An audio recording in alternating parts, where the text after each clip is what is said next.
একদিন হযরত জিব্রাইল আলাইহিসসালাম বিশ্বনবী মুহাম্মদ সাল্লাল্লাহু আলাইহি ওয়াসাল্লামের কাছে এলেন। তার হাতে ছিল একটি বিশেষ বেহেশতি ফল। জিব্রাইল আলাইহিসসালাম সেই ফলটি নবীজির হাতে তুলে দিয়ে বললেন, হে আল্লাহর প্রিয় হাবিব, এই ফল আপনাকে মহান আল্লাহ তাআলা উপহার পাঠিয়েছেন, এটি গ্রহণ করুন। নবী করিম সাল্লাল্লাহু আলাইহি ওয়াসাল্লাম জিব্রাইল আলাইহিসসালামের নির্দেশ মতো ফলটি খেয়ে ফেললেন।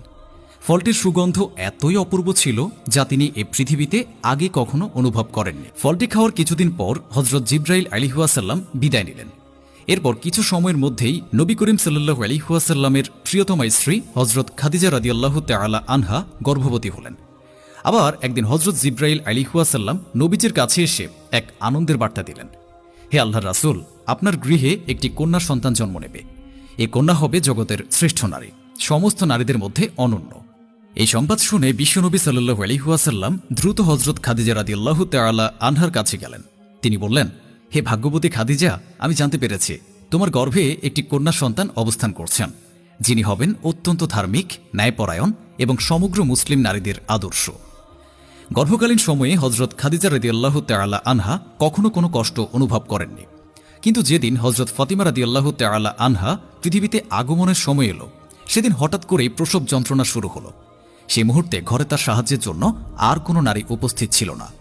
হযরত খাদিজা রাদিয়াল্লাহু তাআলা আনহা এক দাসীকে পাঠালেন আত্মীয় স্বজনদের ডাকার জন্য, যেন তারা এসে তাকে সহযোগিতা করে। কিন্তু যখন দাসী আত্মীয়দের কাছে সাহায্য চাইল, তারা তা প্রত্যাখ্যান করল। ইসলাম গ্রহণের কারণে তারা খাদিজা রাদিয়াল্লাহু তাআলা আনহার পাশে দাঁড়াতে অস্বীকৃতি জানায়।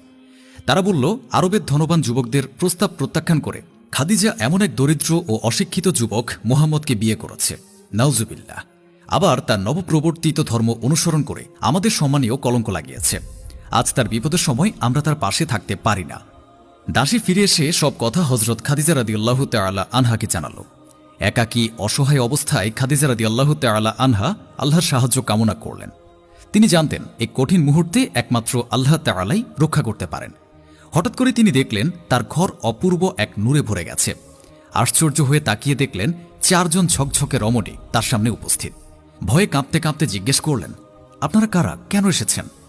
তাদের মধ্যে একজন এগিয়ে এসে সান্ত্বনা দিয়ে বললেন, ভয় পাবেন না মা, আপনি যাকে ডাকছিলেন আমরা তার পক্ষ থেকে এসেছি, আমি হাওয়া। এরপর দ্বিতীয়জন পরিচয় দিলেন, আমি আসিয়া, ফিরআউনের স্ত্রী। তৃতীয়জন বললেন, আমি মারিয়া বিনতে ইমরান, হযরত ঈসা আলাইহিসসালামের মাতা। আর শেষজন বললেন, আমি কুলসুম, হযরত মুসা আলাইহিসসালামের ভগ্নী। তারা সবাই জানালেন তারা আল্লাহর আদেশে হযরত খাদিজা রাদিয়াল্লাহু তাআলা আনহার সাহায্য করতে এসেছেন। হযরত খাদিজা রাদিয়াল্লাহু তাআলা আনহা প্রসব যন্ত্রণার কঠিন মুহূর্তে অত্যন্ত খুশি হলেন।